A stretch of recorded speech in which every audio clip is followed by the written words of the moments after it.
স্বাগত দীপ্ত সংবাদে। আপনাদের সাথে আছি আমি আনোয়ারুল আলম। শুরুতেই জানাবো সংবাদ শিরোনাম। রাষ্ট্রপতি পদে ভোট দিলেন প্রধানমন্ত্রী ও সংসদ সদস্যরা। গণনার শেষে আজই ফলাফল ও গেজেট প্রকাশ।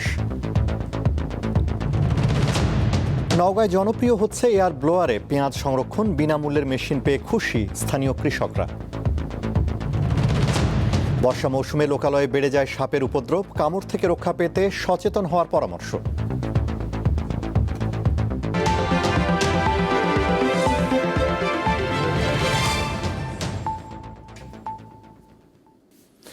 বিস্তারিত। দীর্ঘ প্রায় ৩৫ বছর পর অনুষ্ঠিত হলো রাষ্ট্রপতি নির্বাচনের ভোট গ্রহণ। দুপুর ২টা থেকে শুরু হয়ে একটানা বিকেল ৫টা পর্যন্ত জাতীয় সংসদের অধিবেশন কক্ষে ভোট গ্রহণ চলে।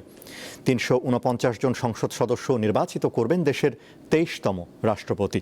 নির্বাচনে প্রতিদ্বন্দ্বিতা করছেন বিএনপির প্রার্থী মির্জা ফখরুল ইসলাম আলমগীর ও ১১ দলীয় ঐক্য জোট থেকে অলি আহমদ। গণনা শেষে প্রধান নির্বাচন কমিশনার এএমএম নাসির উদ্দিন ফলাফল ঘোষণা করবেন। পরে নির্বাচন কমিশন থেকে আজই গেজেট প্রকাশ করা হতে পারে। শুক্রবার সন্ধ্যায় বঙ্গভবনের দরবার হলে নতুন রাষ্ট্রপতির শপথ নেওয়ার কথা রয়েছে। আইন মন্ত্রণালয় তাদের মতামতে জানিয়েছে, সংবিধান অনুযায়ী বর্তমান ভারপ্রাপ্ত স্পিকার নবনির্বাচিত রাষ্ট্রপতিকে শপথ বাক্য পাঠ করাবেন।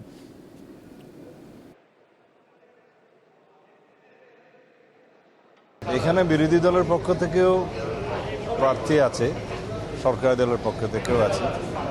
মাঝে অনেকবার বিনা প্রতিদ্বন্দ্বিতা নির্বাচিত হয়েছে। গণতান্ত্রিক ধারায় প্রতিদ্বন্দ্বিতার মাধ্যমে নির্বাচন হওয়াটা উচিত। এমন একজন ব্যক্তিকে বাংলাদেশের রাষ্ট্রপতি পদে নমিনেশন দিয়েছেন, যিনি ওনার জীবনের বেশিরভাগ সময় বাংলাদেশের জন্য, দেশের জন্য কাজ করেছেন, দলের জন্য কাজ করেছেন। দলের সবচাইতে বিপদের সময় উনি দলের পাশে ছিলেন।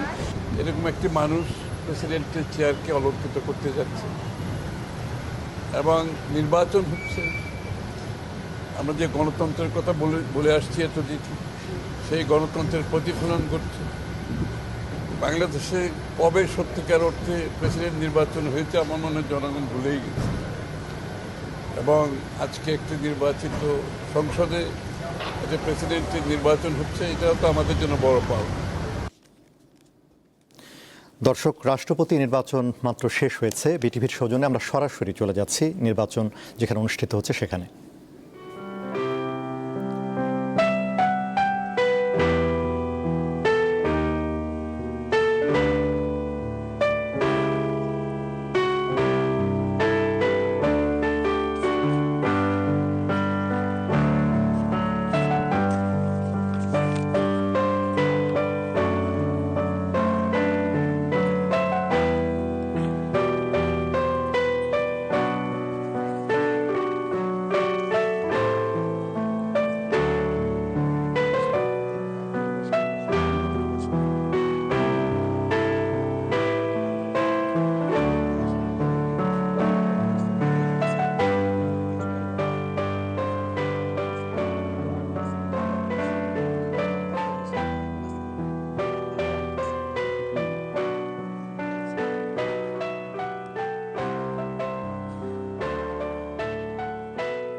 দর্শক, রাষ্ট্রপতি নির্বাচনের সংবাদ সংগ্রহের দায়িত্বে রয়েছেন সহকর্মী রুবায়েত হাসান। কথা বলবো তার সঙ্গে। রুবায়েত, ভোট গ্রহণ তো মাত্রই শেষ হয়েছে, কখন গণনা শুরু হবে আর নির্বাচন নিয়ে সংশ্লিষ্টরা কি বলছেন আমাদের বিস্তারিত জানান।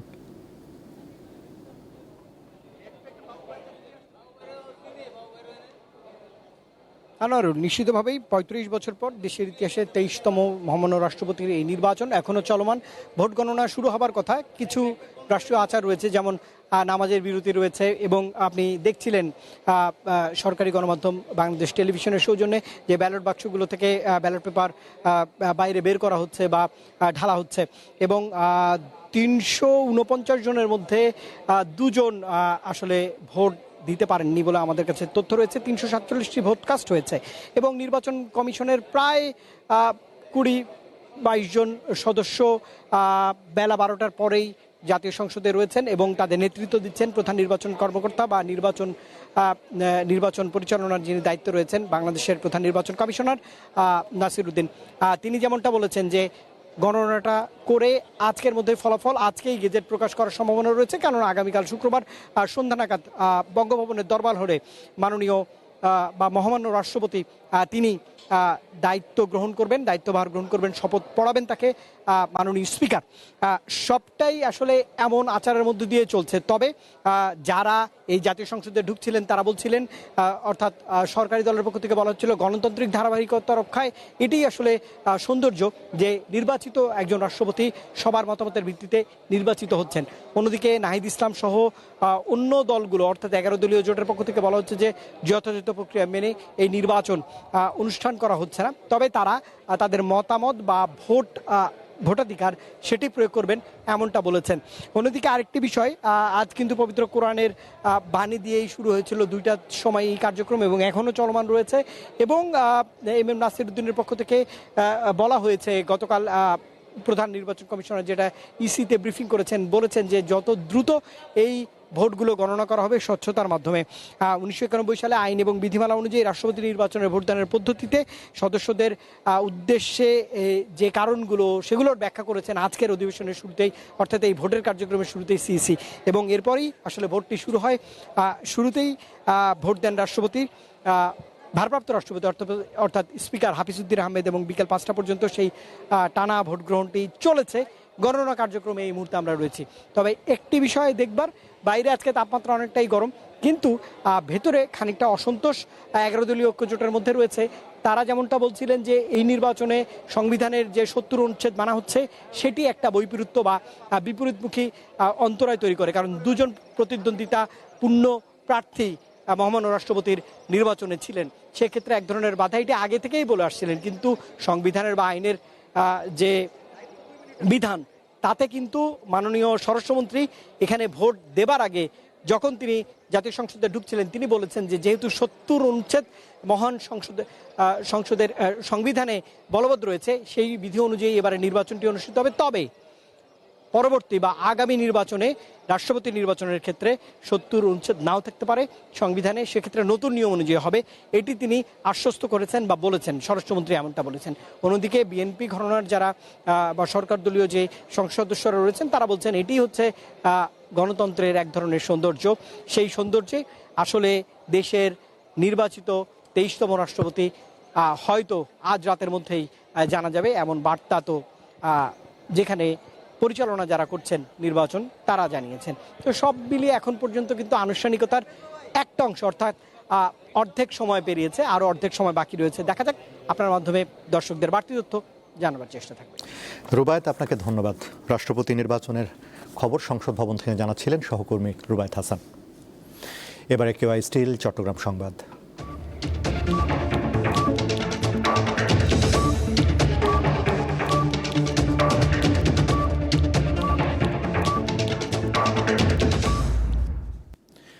সুপেয় পানির সংকট নিরসনের দাবিতে মাঠে নেমেছে চট্টগ্রাম নগরীর বিভিন্ন এলাকার পানি বঞ্চিত মানুষ।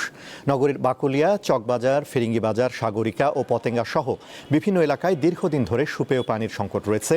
এসব এলাকার জন্য দ্রুত ওয়াসার পাইপলাইন সম্প্রসারণ, নিরাপদ পানি সরবরাহ নিশ্চিত করা এবং অবৈধ পানি বাণিজ্য বন্ধের দাবি জানান নগরবাসী। কর্মসূচিতে নগরীর বিভিন্ন এলাকার পানি বঞ্চিত মানুষ ও যুব প্রতিনিধিরা ব্যানার, প্ল্যাকার্ড ও পানির পাত্র নিয়ে প্রতীকী প্রতিবাদ জানান। পরে চট্টগ্রাম ওয়াসার চেয়ারম্যান বিষয়গুলো গুরুত্ব সহকারে বিবেচনা করে প্রয়োজনীয় পদক্ষেপ গ্রহণের আশ্বাস দেন। নওগাঁয় এয়ার ব্লোয়ার মেশিনের মাধ্যমে পেঁয়াজ সংরক্ষণ জনপ্রিয় হয়ে উঠছে। কৃষি বিভাগের সরবরাহ করা বিনামূল্যের এই মেশিন পেয়ে সন্তুষ্ট জেলার কৃষকরা। পেঁয়াজ একটি পচনশীল সবজি, যে পেঁয়াজটি যথাযথভাবে সংরক্ষণ করা না গেলে পেঁয়াজটি অনেক সময় উৎপাদনের পরে নষ্ট হয়ে যায়, পচে যায় এবং আপৎকালীন সময়ে বাজারে এই পেঁয়াজ সংকটের কারণে পেঁয়াজ সংরক্ষণের জন্য প্রাকৃতিক উপায়ে এয়ার ফ্লো মেশিনের মাধ্যমে পেঁয়াজটি সংরক্ষণের পদ্ধতি বর্তমানে জনপ্রিয় হয়ে উঠেছে। পেঁয়াজ লাগাই বা আমরা লাগাই, প্রতিবারে পেঁয়াজ রাখা যায় না, মানে কিছুদিনের মধ্যে নষ্ট হয়ে যায়। কৃষি অফিস থেকে এই মেশিনটা পাওয়ার জন্যই আমাদের মনে করো পেঁয়াজটা আমরা সংরক্ষণ করে রাখি, এখন মোটামুটি ভালো আছে। আশা করা হচ্ছে পরে ফল ভালো পাওয়া যাবে। আর এখানে প্রায় 250 মণ পেঁয়াজ আমি রাখছি, এখন পর্যন্ত আল্লাহর মধ্যে ভালো আছে। তো বর্তমানে যে বিদ্যুতের সমস্যা, এটাতে একটু প্রবলেম হচ্ছে। এটাতে নিরবচ্ছিন্ন যদি বিদ্যুৎ থাকে তাহলে আমার মনে হয় সঠিক মানের পেঁয়াজ যদি রাখা যায় তাহলে আমার মনে হয় ভালো থাকবে। এয়ার ফ্লো মেশিনে পেঁয়াজ সংরক্ষণ করে, প্রাকৃতিক উপায়ে সংরক্ষণ করে কৃষকেরা বাজারে যখন দাম থাকে তখন এটা বিক্রয় করে চাষিরা লাভবান হবে এবং বাজারে যে আকাশচুম্বী যে দামের একটা প্রবণতা থাকে এটা থেকে রক্ষা পাবে, ফলে ক্রেতারাও লাভবান হবে, আমদানি নির্ভরতাও কমবে। কৃষকদের পক্ষ থেকে আবেদন করা হচ্ছে এই এয়ার ফ্লো মেশিনটি যদি চাষি রয়েছেন তাদের মাঝে যদি সরবরাহ করা হয় তাহলে আগামীতে এই এয়ার ফ্লো মেশিনের মাধ্যমে প্রাকৃতিক উপায়ে পেঁয়াজের সংরক্ষণ আরো বাড়বে। আপৎকালীন সময়ে যে পেঁয়াজ আমদানি করতে হয় সে আমদানি কম করতে হবে এবং বাজারে পেঁয়াজের সাশ্রয়ী মূল্যে যারা ক্রেতা রয়েছেন তারা পেঁয়াজটি কিনতে পারবে, এমনটি জানিয়েছেন এই এয়ার ফ্লো মেশিনের মাধ্যমে পেঁয়াজ সংরক্ষণকারী চাষিরা। মোহাম্মদ আব্দুর রউফ, দীপ্ত নিউজ, নওগাঁ। বর্ষাকাল সাপের প্রজনন মৌসুম হওয়ায় খাবারের সন্ধান ও প্রজননের জন্য উঁচু বা শুকনো স্থান বেছে নেয় সাপ। এতে প্রতি বছরে বর্ষায় লোকালয়ে বেড়ে যায় সাপের উপদ্রব। অসচেতনতা ও অসাবধানতার কারণে অনেক কৃষক সাপের কামড়ে মারা যান। এ বিষয়ে আতঙ্কিত না হয়ে সচেতনতা বাড়াতে হবে বলে মনে করেন পরিবেশ বিশেষজ্ঞরা। কৃষি জমির আইলের ঘন ঘাস, নরম মাটি, ইঁদুরের গর্ত এবং আর্দ্র পরিবেশ সাপের প্রজননের উপযুক্ত স্থান। বর্ষার স্যাঁতসেঁতে আবহাওয়ার কারণে জমির আইলের আশপাশে সাপের উপস্থিতি এবং নতুন বাচ্চার জন্ম নেওয়ার সম্ভাবনা অনেক বেশি থাকে। এছাড়া উপকূলীয় এলাকার মৎস্য ঘের, বসতবাড়ির আঙিনা, কৃষি জমি সহ ঝোপঝাড়ে, মাঠে ঘাটে চোখে পড়ে অজগর, কেউটে, গোখরা সহ নানা প্রজাতির সাপ। অনেক বিষধর সাপ ডাঙায় উঠে আসে, তখন আমরা অনেক ভীত, বাচ্চা কাচ্চা অনেক ভয় পায়। ডিম ফোড়ানোর সময় না অন্তত আবার ডিম ফোড়াবে, আর যদি বর্ষার সময় মেঘ দেয় তাহলে ডিমটা কাছে যায়। তো জলাবদ্ধ বুড়ি আছে, বিভিন্ন জায়গায় তাড়ছে সাপ। শুধুমাত্র মংলার সুন্দরবনেই 26 প্রজাতির সাপ রয়েছে। বর্ষাকাল সাপের প্রজনন মৌসুম হওয়ায় এ সময় তারা ডিম পেড়ে বাচ্চা ফোটায়, যে কারণে প্রকৃতিতে সাপের সংখ্যাও হঠাৎ বৃদ্ধি পায়। তাই জমিতে নামার সময় সতর্ক থাকার পরামর্শ দিচ্ছে কৃষি বিভাগ। বাংলাদেশে প্রাপ্ত সাপের মধ্যে বেশিরভাগ সাপই হচ্ছে নির্বিষ, সুতরাং আতঙ্কিত হওয়ার সুযোগ নেই। আমরা সাপকে যতটা ভয় পাই তার থেকে অনেক বেশি ভয় সাপ আমাদেরকে পায়। এটা ঝোপঝাড়, যেখানে একটু অন্ধকার জায়গা, সেখানে আমরা অবশ্যই আরো চলাফেরা করব না। যেখানে ঝোপ রয়েছে, জঙ্গল রয়েছে, অজ্ঞাত জায়গা, আমরা কি করব, একটা কাঠি বা কোনো কিছু দিয়ে খোঁচা দিয়ে দেখতে হবে, সেটা খোঁচা দিলে ওর অবস্থান বোঝা যাবে। তবে বিশেষজ্ঞরা মনে করেন সাপ কৃষকের শত্রু নয়, বরং প্রাকৃতিক বন্ধু। তাই সাপ নির্মূল নয়, বরং সতর্ক থাকা দরকার। কৃষকরা তাদের বাড়িতে যদি একটা বিড়াল থাকে, বিড়াল খুব দ্রুত সাপ খেয়ে তাড়াইতে পারে, জায়গাগুলো অধিক মাত্রায় সাপ, বিষাক্ত সাপ আছে, সেসব জায়গাতে অবশ্যই গামবুট পরে পায়ের দিকে যদি লঙ্ঘন করে, গামবুটের কারণে যদি সে বেঁচে যায়। দেশে প্রতি বছর গড়ে প্রায় 4,03,317 জন মানুষ সাপের কামড়ের শিকার হন আর মারা যান 7,511 জন। তাই সাপে কাটার পর ওঝা বা কবিরাজের কাছে না গিয়ে সরাসরি নিকটস্থ সরকারি হাসপাতালে যেতে হবে, যেখানে বিনামূল্যে অ্যান্টিভেনম পাওয়া যায়। কামরুন নাহার, দীপ্ত, বার্তা কক্ষ। দর্শক, রাষ্ট্রপতি নির্বাচন শেষ হয়েছে, এখন চলছে ভোট গণনা। বিটিভির সৌজন্যে আমরা সরাসরি চলে যাচ্ছি সেখানে।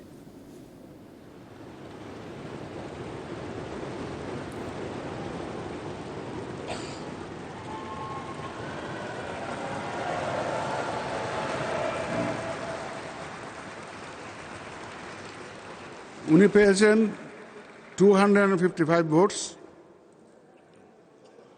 তদ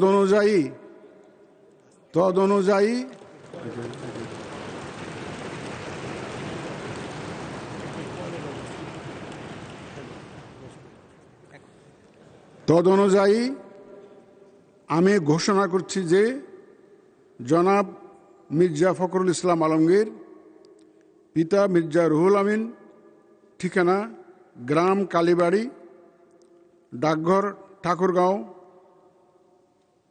5100, ঠাকুরগাঁও সদর, ঠাকুরগাঁও পৌরসভা, ঠাকুরগাঁও জেলা, সর্বোচ্চ সংখ্যক ভোটপ্রাপ্ত হওয়ায় রাষ্ট্রপতি পদে যথাযথভাবে নির্বাচিত হয়েছেন।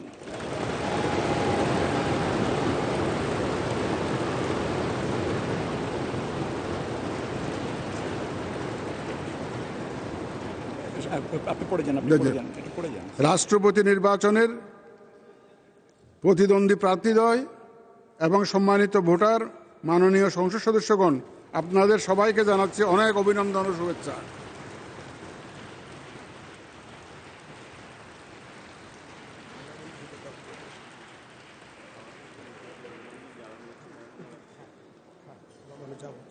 না রাখেন এখন না রাখেন তো, আমি তো এখানে আছি, আপনাদের অ্যাডভান্স করছি।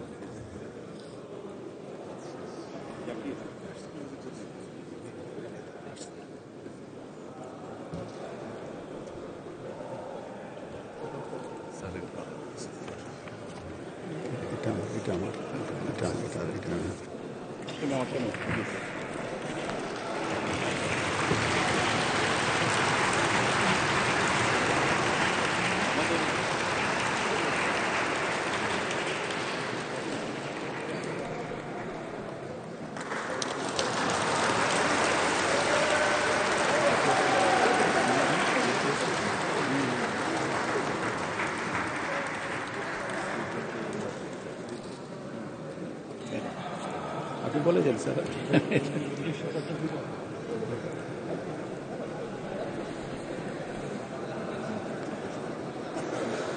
আমি পরে শোনা দিয়ে দেবো নাকি?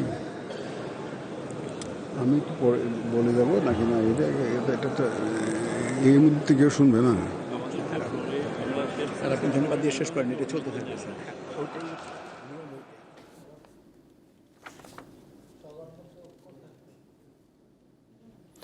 দর্শক, আমরা রাষ্ট্রপতি নির্বাচনের খবর দেখছিলাম। দেশের 23তম রাষ্ট্রপতি হিসেবে নির্বাচিত হয়েছেন মির্জা ফখরুল ইসলাম আলমগীর।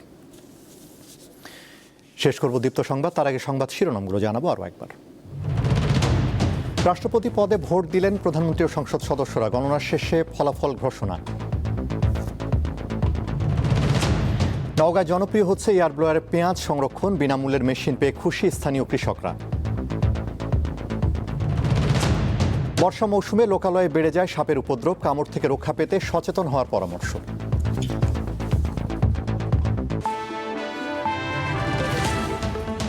এই ছিল এখনকার মতো। আমাদের পরবর্তী দীপ্ত সংবাদ সন্ধ্যা 6:40 দেখার আমন্ত্রণ। এছাড়া আরও তথ্য বিনোদনের খবর পেতে যুক্ত থাকুন দীপ্ত টিভির ডিজিটাল প্ল্যাটফর্মগুলোতে। ধন্যবাদ।